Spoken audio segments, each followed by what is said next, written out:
Assalamualaikum warahmatullahi ta'ala wabarakatuh. Bismillahirrahmanirrahim. Malam hari ini kita melanjutkan pengajian kitab Al-Mizan Al-Kubra. Sebelumnya mari kita membaca Al-Fatihah ila hadratin Nabi Mustafa Muhammad Rasulullah sallallahu alaihi wasallam wa ala alihi wa ashabihi wa dzurriyyatihi wa man ashabihi wa dzurriyyatihi wa man tabi'ahum bi ihsanin ila yaumiddin wa ila khatatin min ulama'il amilin wal awliya'i wa suhada'i wa salihin wa ila khatatin jami'i masyayikh ma'ahdir ruya wa ila khatatin khususan mu'alifat kitab Al-Mizan Al-Kubra Syekh Imam Abdul Wahab Asy-Sya'rani. Al-Fatihah. A'udzubillahi minasyaitonir rajim. Bismillahirrahmanirrahim. Alhamdulillahirabbil alamin arrahmanir rahim maliki yaumiddin iyyaka na'budu wa iyyaka nasta'in ihdinas siratal mustaqim siratal ladzina an'amta 'alaihim ghairil maghdubi 'alaihim waladdallin. Rabbighfirli wa liwalidayya amin. Bismillahirrahmanirrahim. Ulama alima subhanahu wa ta'ala annal ahadda wal aslaha indahu ta'ala aidan lihadal abdi al-mu'min at-tanazzuhu al-kulliyu an mubasharati ma khamarahu al-qalb mathalan. Dan ketika Allah Maha Suci, Zat yang Maha Suci dan Maha Luhur mengetahui bahwa sesungguhnya sesuatu yang baik, sesuatu yang lebih baik dan sesuatu yang lebih maslahat menurut atau di sisi Allah Ta'ala juga itu untuk hambanya yang mukmin itu adalah at-tanazzuh al-kulliyu, bersih secara total, bersih secara keseluruhan dari sesuatu yang tercampuri atau bersentuhan dan tercampuri oleh al-kalbu, anjing misalkan, walau bi ghairi famihi minal ma'i'ati syamilah lil ma'il qalil. Nah, meskipun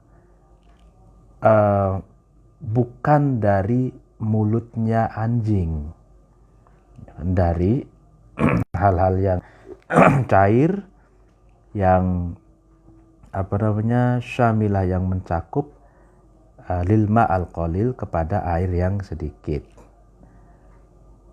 Artinya kalau Allah tahu bahwa yang lebih maslahat bagi hamba yang mukmin adalah bersih secara total dari sesuatu yang tercampuri oleh unsur al-qalb, ya kan?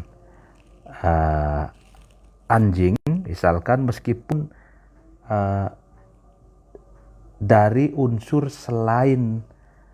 selain mulutnya anjing itu. Jadi kalau mulutnya anjing itu kan mengandung al-ma'iyat, sesuatu yang cair atau ada ludahnya, lalu ingusnya itu kan basah gitu ya. Meskipun bukan atau meskipun selain mulutnya gitu. Nah, kita hamba yang mukmin itu lebih maslahat bersih dari hal-hal yang tercampur oleh unsur anjing. Wal ghuslu min dzalik sab'an, dan cara membasuhnya dengan 7 kali basuhan. Ihdaha biturabin li amrin yaqtadi dzalika. Salah satu dari ketujuh basuhan itu adalah dengan debu, ya kan, karena memang ada sesuatu yang menuntut untuk membasuh kali basuhan, dan salah satunya debu, dan ada sesuatu yang menuntut untuk seorang hamba itu memang harus bersih dari unsur najis, yaitu najis anjing. Nah, kalau Allah tahu pengetahuan yang demikian, katanya ilmunya Allah mengatakan demikian, aujadalahu, nah, imaman huda afhamahu anhu itlaqul qawli biwujudi dzalik fi haqqi kulli ahadin, maka Allah itu mewujudkan, ya kan, bagi hamba yang mukmin itu seorang imam hudan, yang diberi petunjuk, di mana Allah telah memberi pemahaman kepada hambanya yang mukmin dari imam tersebut tentang pendapat wajibnya at-tanazuh al-kulli tersebut, tentang wajibnya bersih secara total dari unsur najis anjing bagi setiap orang. Itu hak bagi setiap orang. Jadi kalau Allah tahu bahwa ada sesuatu yang paling maslahat bagi hambanya yang mukmin, sesuatu yang maslahat itu adalah bersih dari najis anjing, ya kan? Kemudian Allah mewujudkan, ya kan, buat hamba yang mukmin itu seorang imam, gitu, di mana hambanya yang mukmin itu mendapatkan pemahaman dari Allah melalui imam tersebut yang menyatakan bahwa seseorang itu wajib bersih dari najis anjing fi haqqi kulli ahadin. Nah, itu berhak bagi setiap individu. Artinya setiap individu wajib untuk bersih secara total dari najis anjing. Wa alhamahu at-taqlida lahu, ya kan, liyal tazima ma huwa al-ula fi haqqihi aidan, dan Allah memberikan ilham, ya kan, kepada hambanya yang mukmin untuk taklid, untuk mengikuti pendapat imam tersebut, supaya hambanya yang mukmin itu bisa konsisten melanggengkan sesuatu yang lebih utama juga bagi hak bagi dirinya, gitu loh.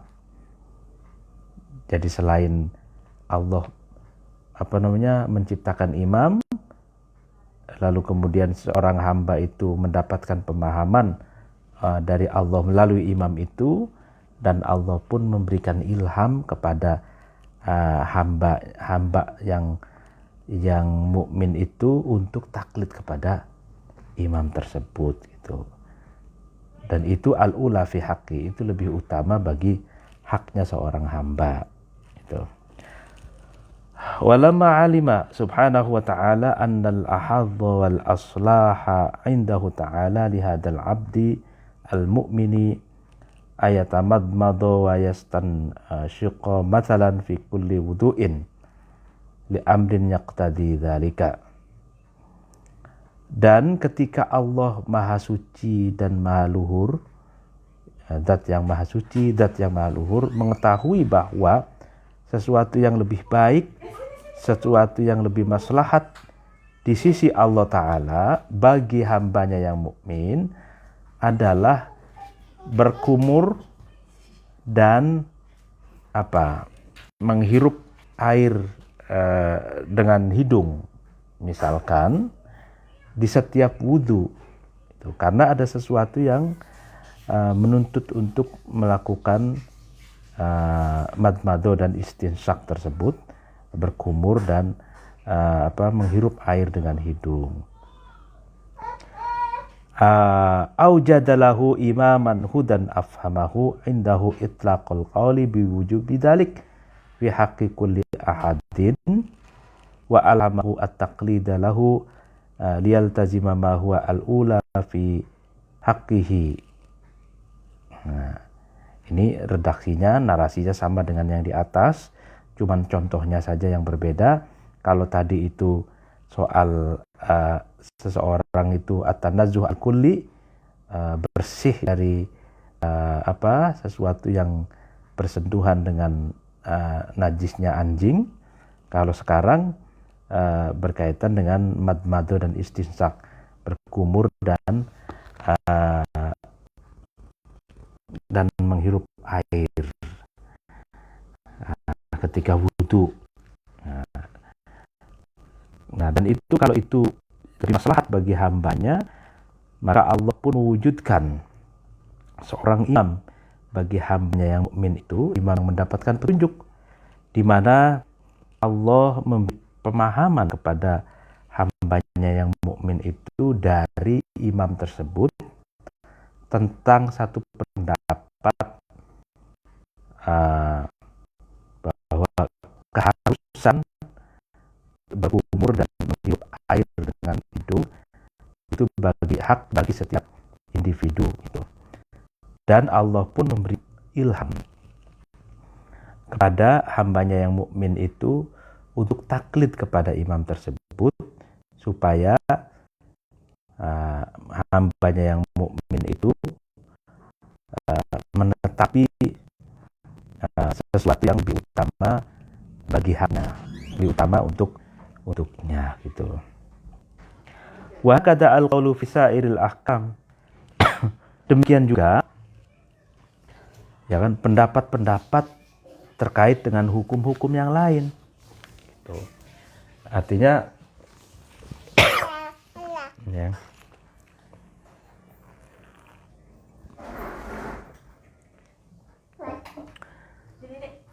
artinya bahwa semua hukum syariat itu ya kan, itu prosesnya sama seperti proses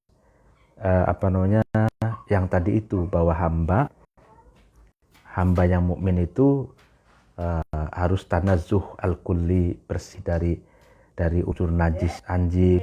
Lalu kemudian ada lagi yang kedua itu, kalau wudhu itu madmado dan istinsak, berkumur dan menghirup, dan semua hukum-hukum yang lain. Artinya ini ada dua hal yang menurut saya menarik dari pandangan Asy-Syaikh Sya'roni dalam narasi ini. Yang pertama, bahwa hukum-hukum yang ditetapkan oleh Allah itu kan, itu al-ahdu wal aslah itu lil abdi al-mu'abdi al-mu'min.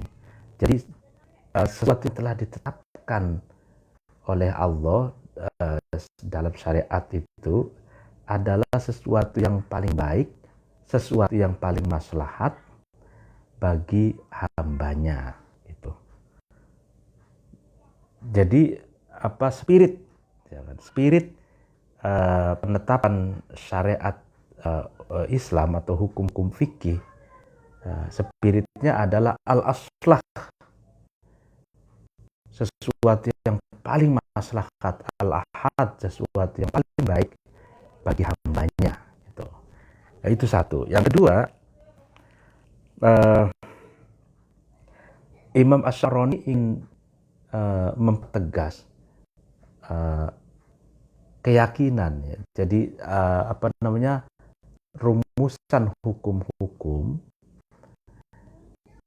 syariat atau hukum fikih itu ditarik ya kan, oleh Imam Asy-Sya'roni dalam perspektif keyakinan atau perspektif akidah atau perspektif perennial sufi gitu. Artinya Imam Asy-Sya'roni berbicara tentang fikih, berbicara tentang syariat dalam koridor cara pandang seorang sufi dengan kacamata hakikatnya gitu loh. Ya kan? Jadi makanya Imam Sya'rani mengatakan semua hukum, ya kan?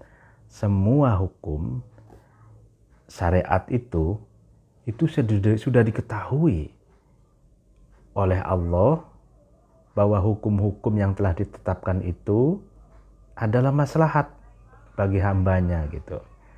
Karena itu Allah mengetahui itu, ya kan, itu terbaik, hukum-hukum itu terbaik, sehingga Allah memberikan hukum itu kepada hambanya dengan cara apa? Dengan cara Allah menciptakan orang-orang alim, menciptakan imam madhab, ya kan, ada Imam Syafi'i, Imam Malik, Imam Abu Hanifah, Imam Ahmad bin Hanbal, dan imam-imam yang lain. Kalau di kitab ini disebutkan ada 14 madhab. Nah itu Allah, ya, skenario Allah menciptakan orang-orang alim, imam-imam mujtahid itu tujuannya agar gitu hamba-hambanya itu mendapatkan pemahaman, ya kan, mendapatkan pemahaman dari Allah melalui imam-imam itu, imam-imam madhab, imam-imam mujtahid, tentang hukum-hukum syariat, hukum-hukum fikih yang maslahat bagi hambanya yang mukmin gitu. Nah, jadi ini menarik. Jadi fikih, ya, fikih atau syariat itu semangatnya adalah al-aslah indahu lil mu'minin, indahu li abdihil mu'min, ya kan. Itu hal-hal yang terbaik, ya kan, menurut Allah untuk hambanya yang mukmin. Dan ini ada dalam pengetahuan Allah gitu loh. Nah, caranya bagaimana untuk membreakdown atau menurunkan pengetahuan Allah bahwa ini loh yang maslahat, ini loh yang terbaik, hukum seperti ini yang terbaik bagi hambanya. Maka Allah itu menciptakan wasilah, mediator, di mana seseorang itu, mediator itu adalah orang yang diberi pemahaman oleh Allah, diberi pemahaman oleh Allah yang cukup, yang baik, yang mumpuni, sehingga orang-orang itu memberi pemahaman kepada hamba-hambanya Allah yang mukmin gitu. Nah, imam-imam ini atau mediator yang penyampai hukum-hukum yang maslahat bagi hambanya ini adalah imam mujtahid, ya kan, imam muqallid, imam, ya, para ulama gitu ya.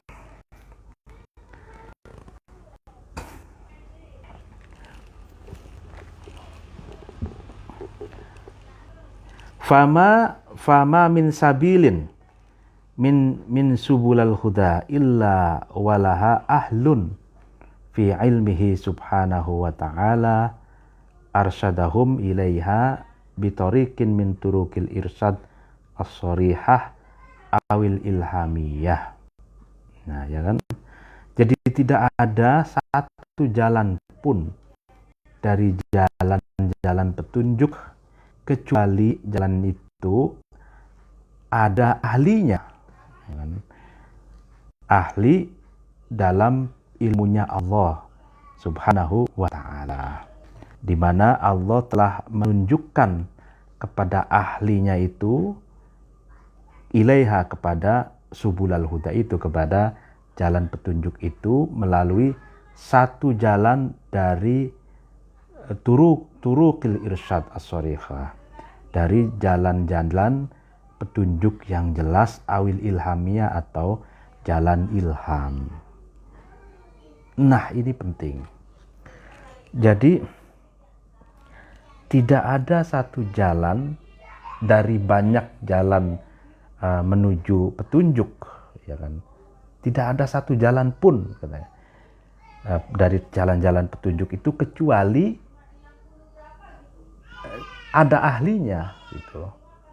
Ada ahlinya yang memang ahli dalam pengetahuan Allah, di mana Allah telah memberikan petunjuk kepada mereka, kepada ahlinya ini,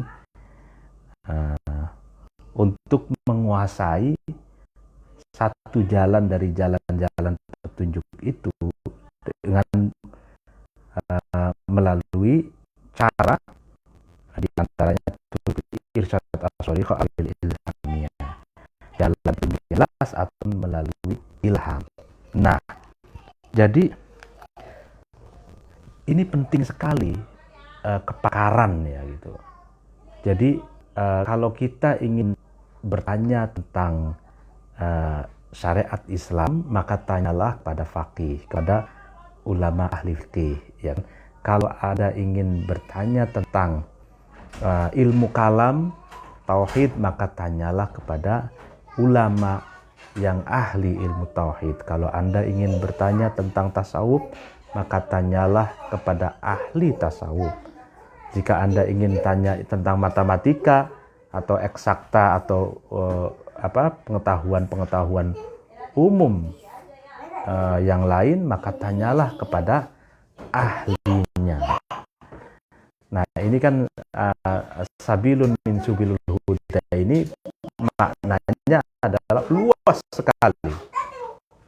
Jalan-jalan petunjuk itu jalan-jalan terang, karena dengan pencerahan seseorang bisa lurus dan mendapatkan jalan yang terang gitu. Nah, saat ini kita mengetahui fenomena medsos, kemudian dunia maya atau online, itu ada seorang pakar yang mengatakan ini ada gejala matinya kepakaran gitu ya, atau bahasa Arabnya mautul ahli, jadi matinya kepakaran.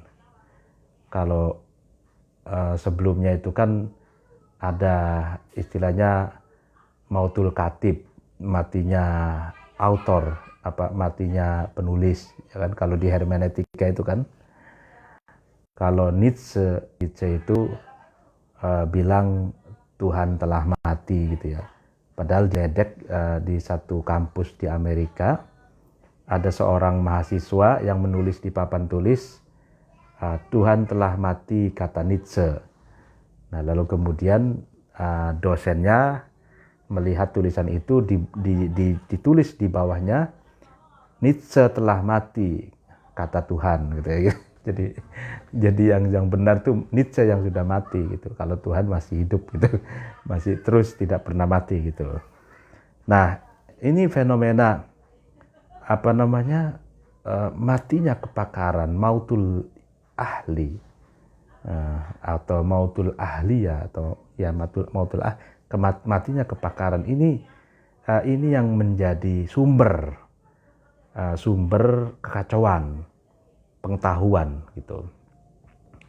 Dan tidak kalah dahsyatnya dengan matinya kepakaran ini menyasar ke pengetahuan agama gitu.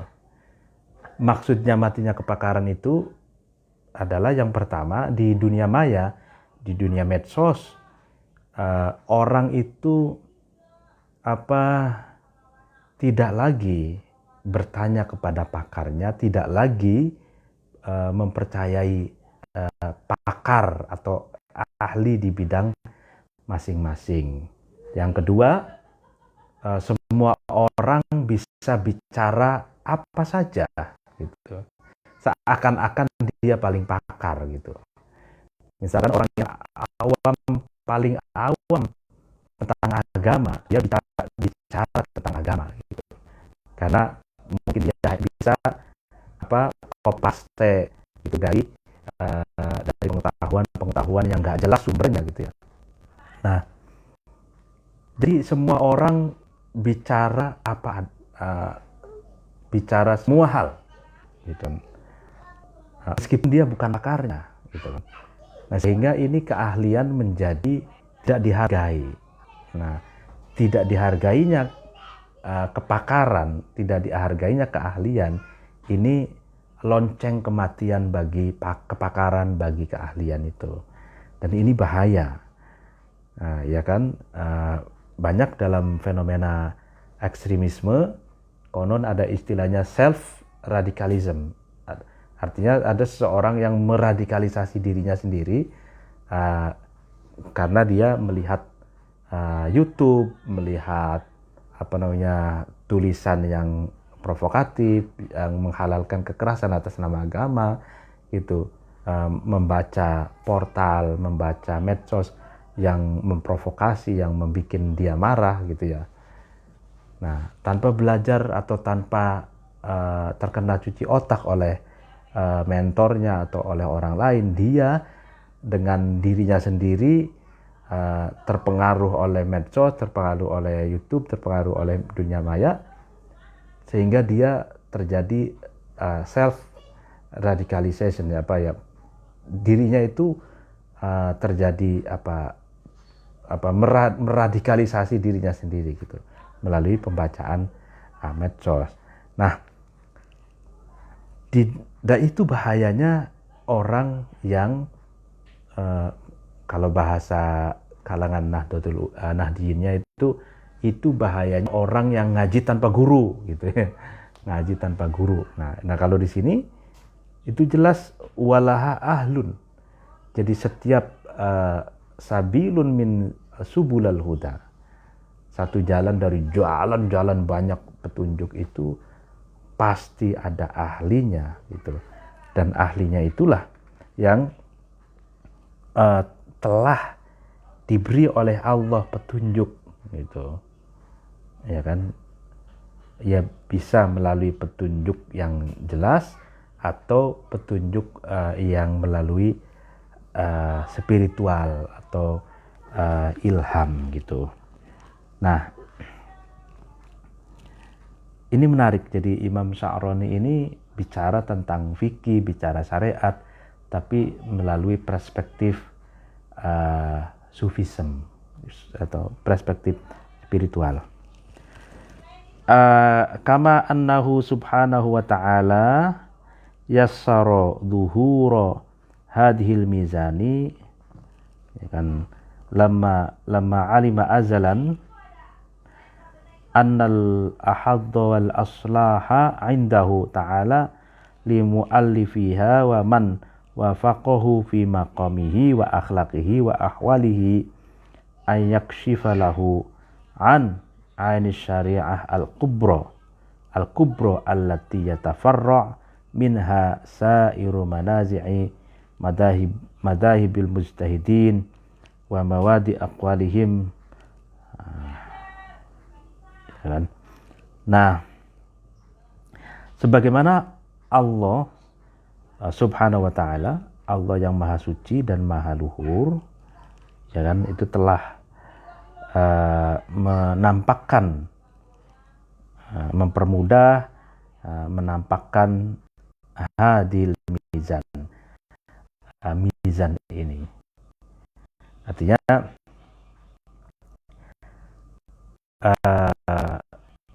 al-mizan, timbangan, teori timbangan di dalam kitab ini, ya kan, juga ini berkat Allah memudahkan dhuhur hadhil mizan, mewujudkan teori al-mizan di kitab ini, gitu. Artinya sebagai ahlun fi ilmihi. Artinya al-mizan sebagai teori yang ditemukan oleh Imam Asy-Sya'rani, ya kan, sebagai pakar, ini pun adalah petunjuk dari Allah, gitu. Nah, ketika Allah mengetahui di zaman azali, ya, di zaman sebelum adanya al-umur al-muhdatsat, hal-hal yang kebaruan, ya, ketika Allah mengetahui bahwa sesungguhnya katanya sesuatu yang terbaik dan sesuatu yang paling maslahat di sisi Allah Ta'ala, ya kan, bagi mu'allifiha, bagi pengarang, bagi penulis kitab Al-Mizan ini, dan bagi orang-orang yang cocok, sama muafik, cocok dengan mu'alif, dengan pengarang kitab ini, baik dari segi makomnya, ya kan, levelnya, baik dari segi akhlaknya maupun dari segi akhwalnya, dari segi keadaannya itu, sama mengetahui bahwa sesungguhnya bahwa Allah membukakan, ya kan, menyibak, ya kan, membukakan, menyingkap, ya kan, bagi mu'alif, bagi penulis, dari mata air syariat yang agung. Itu dimana dari syariat yang agung itu bercabang-cabang, berbagai perbedaan pendapat imam-imam mujtahid. Nah, ini nih, jadi hebatnya ulama zaman dulu itu di sini nih, bahwa pertama mengakui bahwa teori Al-Mizan itu memang al-irsyad, mendapatkan petunjuk dari Allah, dimudahkan oleh Allah, dan di zaman azali itu Allah mengetahui bahwa menurut Allah yang paling maslahat, yang paling baik bagi penulis Al-Mizan ini, dan orang-orang yang cocok, yang selaras dengan penulis, baik dari makomnya, dari akhlaknya maupun ahwalnya, ya kan, sehingga Allah itu menyingkapkan, yakshifu, menyingkapkan mata batin, menyingkapkan membuka akal dan pikiran mu'alif, gitu kan, ya kan, dari ain syariat, dari mata air syariat yang agung, di mana dari mata air syariat yang agung itu telah melahirkan berbagai cabang-cabang pendapat imam-imam mujtahid yang telah terjadi pro kontra, terjadi perdebatan itu, gitu. Dan juga bahan-bahan dasar atau materi-materi pokok dari pendapat-pendapat atau perkataan-perkataan al-mujtahid. Ya, nah ini, liyaro wa yattali'u ala jami'i mahalima ma'akhiduhum ala jami'i majali ma'akhidihim laha min tariqil kitab wa sunnah.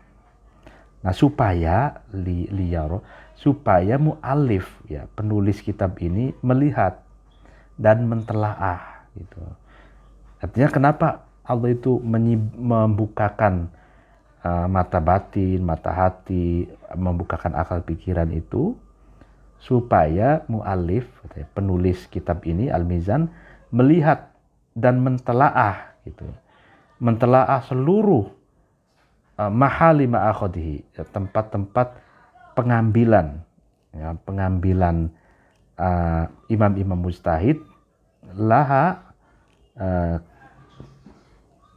kepada materi-materi dasarnya dari jalan Al-Quran dan Al-Hadis, gitu.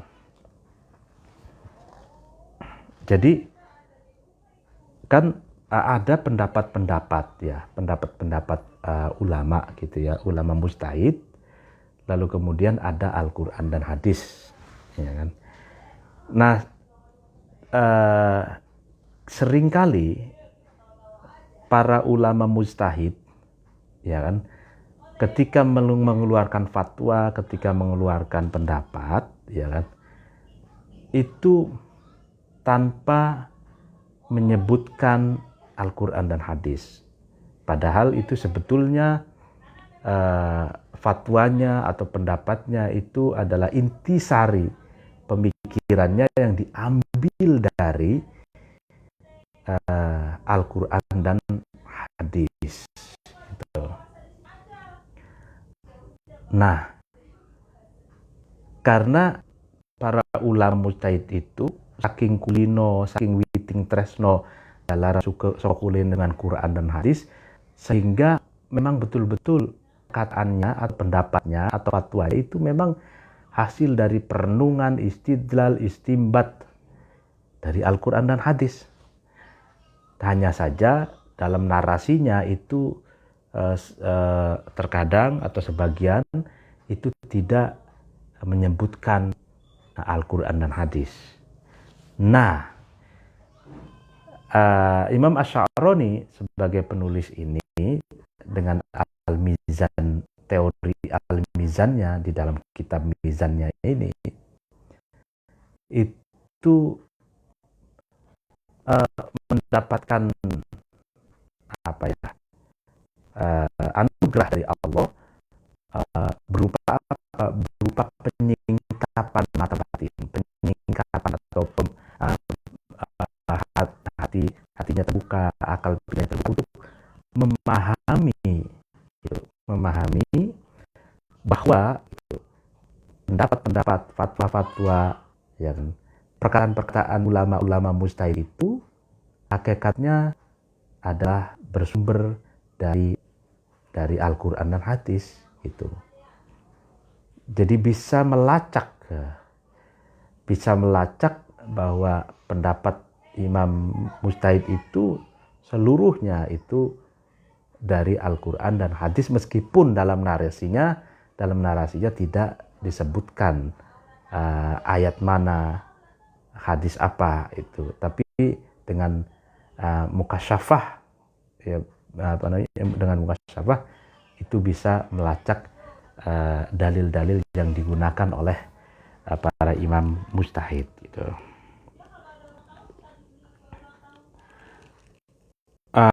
Ittala'ahu Allahu subhanahu wa ta'ala 'alaiha kadzalika liyaltazima ma huwa al-ula fi haqqihi min kaunihi yuqarriru sa'ira madhahibil a'imma bihaqqin wa sidqin. Nah, jadi Allah telah memberitahukan kepada mu'alif, penulis kitab ini, ya Allah maha suci dan maha luhur, yang memberitahukan 'alaiha kepada atas syariat al-kubro itu, ya kan, syariat yang agung itu, ya kan, ya kan, kadzalika yang di mana dari syariat agung itu bercabang berbagai pendapat. Supaya apa? Allah memberitahukan kepada mu'alif, supaya mu'alif atau penulis kitab ini menyanggupi atau iltizam, menetapi sesuatu yang lebih utama fi haqqihi, di dalam haknya mu'alif, itu kan, di mana haknya mu'alif itu sehingga mu'alif bisa yuqarriru, menetapkan, ya kan, berbagai madhab imam, ya imam-imam madhab itu dengan hak, wasidqin, dengan benar dan jujur gitu.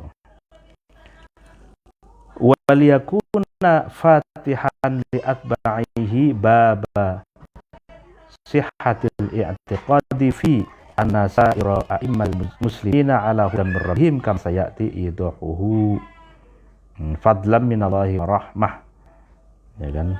Wallahu yahdi may yasha ila siratim mustaqim.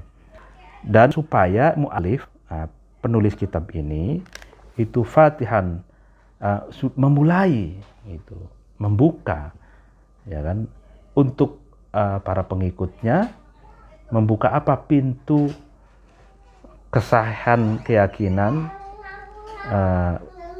tentang bahwa seluruh imam mujtahid umat muslim itu mendapatkan petunjuk dari Tuhannya sebagaimana yang akan dijelaskan nanti.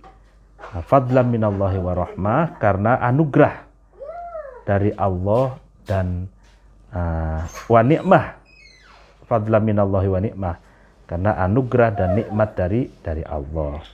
Dan Allah itu memberi petunjuk kepada seseorang yang Allah kehendaki ila siratim mustaqim, petunjuk ke jalan yang lurus. Itu. Wala yuqalu lima la sawa al-haqqu ta'ala bainahum biqudratihi wa ja'alahum ala halatin wahidatin. Dan tidak dikatakan kenapa al-haq, Allah yang maha benar dan maha luhur, itu tidak menyamakan di antara imam-imam kaum muslimin, imam-imam mujtahid itu biqudratihi, dengan takdirnya, dengan kadarnya, dengan takdirnya Allah, dan Allah menjadikan imam-imam itu dalam satu keadaan. Itu. Jadi artinya dia protes gitu. Wala yuqalu, tidak protes. Tidak protes artinya kenapa sih? Kan ada pertanyaan genit gitu ya. Kenapa sih Allah itu tidak menyamakan gitu. Tidak menyamakan imam-imam madzhab itu dalam satu keadaan, dalam satu kadar ijtihadnya, dalam satu kadar ilmunya gitu ya. Nah, tidak perlu bertanya seperti itu tuh. Au lima la afhama kull muqallidin an imamihi ada itlaqi dzalikal hukmi fi haqqi kulli ahadin mathalan. Atau misalkan tidak dikatakan juga kenapa sih, ya kan? Kenapa sih Allah tidak memberi pemahaman pada setiap muqallid, pada setiap orang pengikut dari imam-imam masing-masing, ya kan, tanpa memutlakkan hukum, ya kan, di setiap individu seseorang misalkan gitu. Li'anna dzalika kal i'tirad ala ma sabaqa bihi al-ilmul ilahi, karena ya tidak ngeyel bertanya-tanya seperti itu karena seperti menentang, ya kan, terhadap sesuatu yang telah dijelaskan di atas. Sesuatu itu adalah apa? Al-ilmul ilahi, adalah pengetahuan Tuhan. Artinya pertanyaan-pertanyaan ini, kenapa sih Allah itu tidak langsung saja dikasih pemahaman semua muqallid itu langsung gitu dari imam. Artinya kan berarti kan tidak ada ikhtiar itu, ya kan. Nah, ini karena memang ilmu ilahi, pengetahuan Allah demikian. Jadi memang harus ada proses gitu ya. Kenapa sih Allah nggak dikasih pengetahuan aja semua orang tuh, semuanya pinter gitu ya. Ini aduh. Ya kan? Kenapa tidak semua Allah ya itu karena itu rahasia Allah gitu. Dan agar kehidupan itu, kalau mau kita tambahkan penjelasannya, agar kehidupan itu berjalan gitu. Kalau misalkan semua orang pinter gitu, nah itu nanti sulit dalam menjalani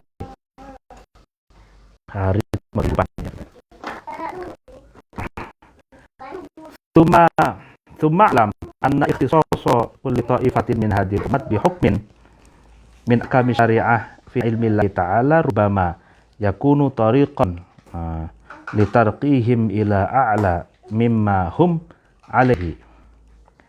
Nah, kemudian ketahuilah bahwa ikhsos, khususan atau keistimewaan setiap golongan dari umat ini, umat Islam, dengan satu hukum dari hukum-hukum syariat di dalam pengetahuan Allah, itu terkadang, ya kan, keistimewaan itu berupa jalan supaya, ya kan, dengan jalan itu golongan itu naik ke tempat yang lebih tinggi, ke derajat yang lebih a'la, ya kan, dari derajat atau dari keadaan yang ada tuh.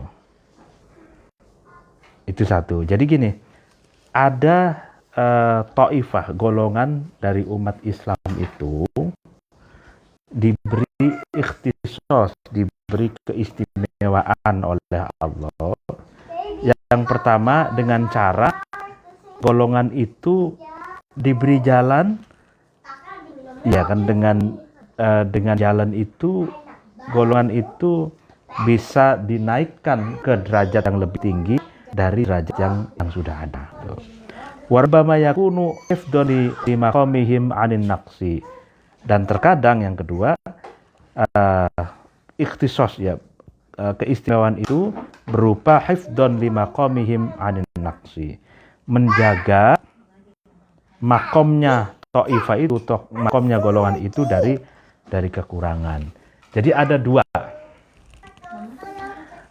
dua Allah memberikan keistimewaan.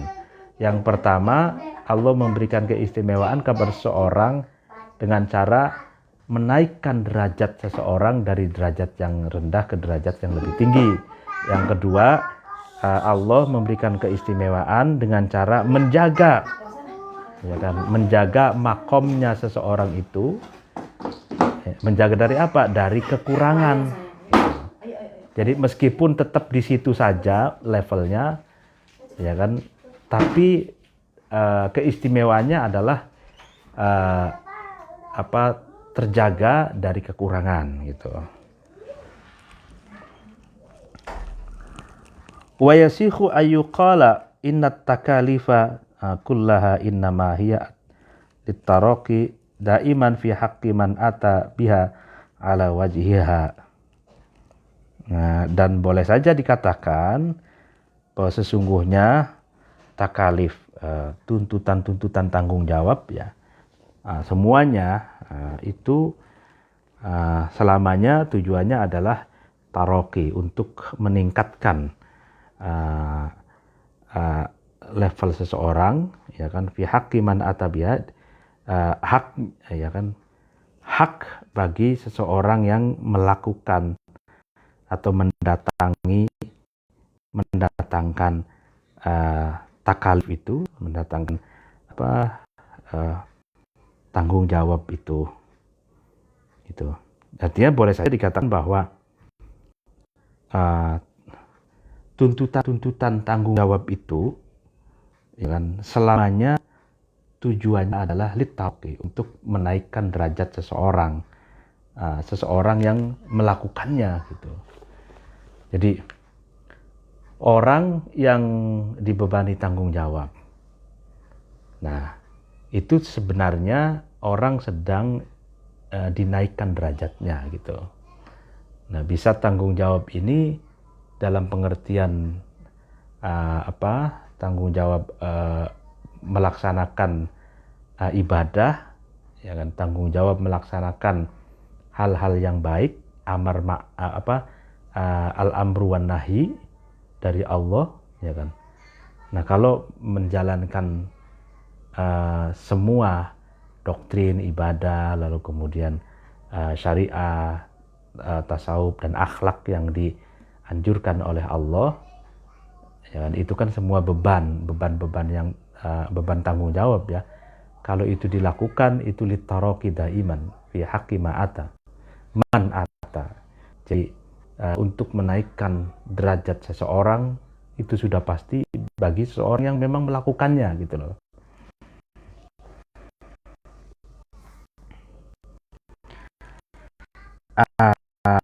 Idh i'tiqaduna anna al-qa'imina bima kullifu bihi akhiduna fit taraqi ma'al anfasi.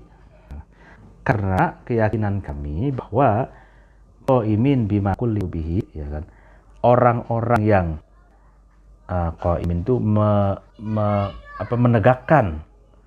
menegakkan sesuatu yang dibebankan kepada mereka, itu adalah orang-orang yang telah mengambil yang akhidun, orang-orang yang mengambil fitaroki dalam kenaikan derajat ma'al anfusi, dibersamai oleh anfus tuh ya nafas ya, di kehidupan gitu ya. Nah ini menarik, ini bagus. Jadi keyakinan kita bahwa orang yang menegakkan atau menjalankan, merealisasikan sesuatu yang dibebankan kepadanya, gitu kan.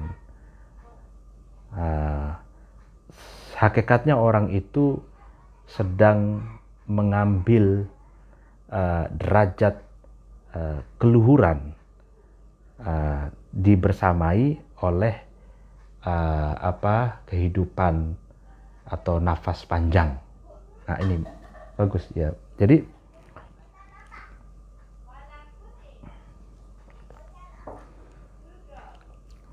kalau dalam konteks taklif ini, dalam konteks syariat ya berarti doktrin al-amru wa nahyu, ya kan. Kalau dalam konteks secara umum ya mungkin kalau orang bekerja gitu ya, mendapatkan amanah, ya kan, mendapatkan tugas, job, pekerjaan dan lain sebagainya lah gitu, atau jabatan dan lain sebagainya.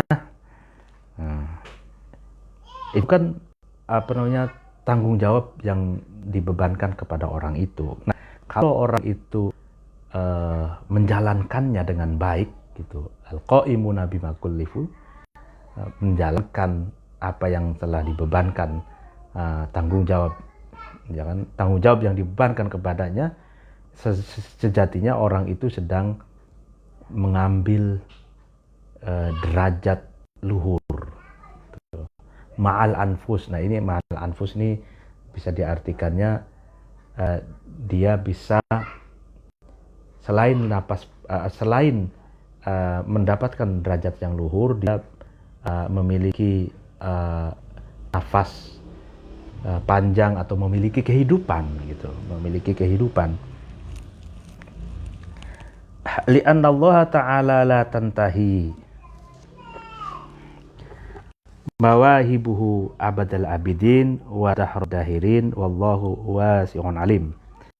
Karena sesungguhnya Allah Ta'ala itu, ya kan, tidak la tantahi, tidak menyudahi, ya kan, pemberiannya selama-lamanya, itu selama-lamanya, abadi, eternity, di setiap waktu, tanpa mengenal waktu, tanpa mengenal detik, jam, hari, bulan, minggu, tahun.